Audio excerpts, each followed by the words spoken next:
Large foreign firms play a dominant role in emerging economies and account for more than 1/2 of local exports. But to what extent do they benefit their host countries?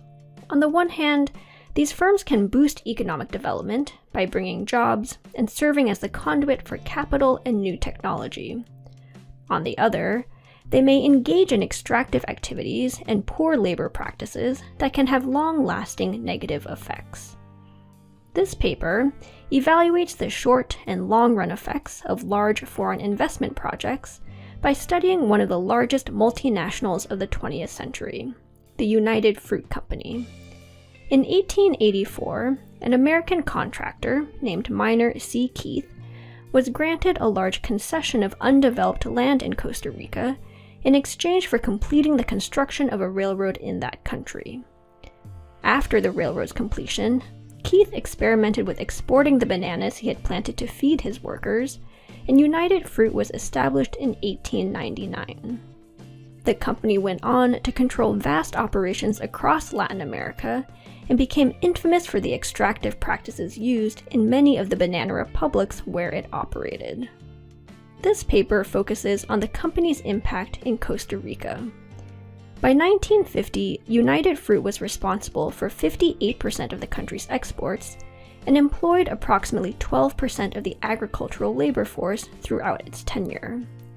The land inside the concession was turned into plantations and towns that provided healthcare, housing, and other services for company workers and their families. Commuting in and out of the concession was discouraged, and most workers lived full-time within its boundaries. Using census block level data spanning 1973 to 2011, the authors estimate United Fruit's economic impact by comparing household conditions on either side of the concession boundary. Because United Fruit ceased operations in 1984, these data allow the authors to study both the short and long-run effects of the company's tenure. Now, a complication with this strategy is that the boundary itself was not randomly determined. United Fruit accounted for geographic features when negotiating its location, and, as a result, factors such as topography and elevation that are likely to affect economic development on their own also change discretely on either side of the boundary. To overcome this problem, the authors identify a segment where land was assigned quasi-randomly. In this area, the concession's northern boundary was supposed to follow the course of this river. But because it would have been costly to expropriate and break apart the existing plots of land, the border was arbitrarily redrawn to follow the river closely, but not exactly. Thus, the authors compare outcomes within a 5-kilometer band on either side of this boundary segment. In this sample, geographic features are similar on either side of the boundary, and the entire area was essentially uninhabited and undeveloped before United Fruit's arrival. The results show that households living inside the concession are, on average, better off than those living just across the border.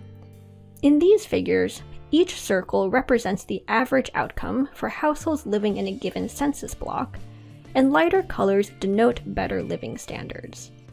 Not only are conditions better inside the concession, there is also a sharp discontinuity at the boundary. Households in the concession have a 12.4 percentage point lower probability of being poor, a 26% reduction relative to the sample mean. To what extent do these results reflect short-run versus long-run effects?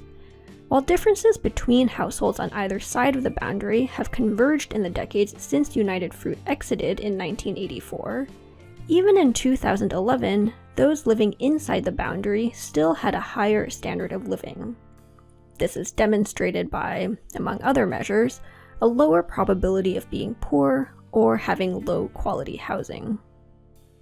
Thus, even in the long run, households living in former United Fruit regions have better economic outcomes. What explains this?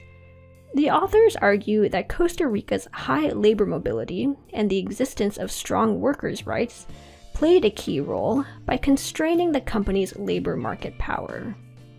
Historical records reveal that United Fruit initially struggled to maintain a stable workforce, as workers often migrated away after short stints on the company's plantations. Believing that improvements in workers' welfare could help address this, the company made substantial investments in local amenities for workers and their families. Free, high-quality housing was provided within the concession, and United Fruit schools and hospitals provided high levels of service relative to their government-run counterparts.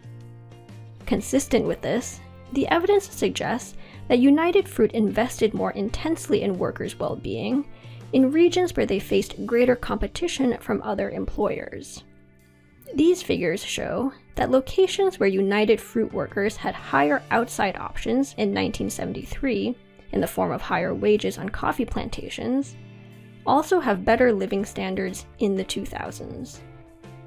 Finally, simulations from an economic model indicate that while United Fruit did improve aggregate welfare in Costa Rica, the picture would look very different if worker mobility had been lower.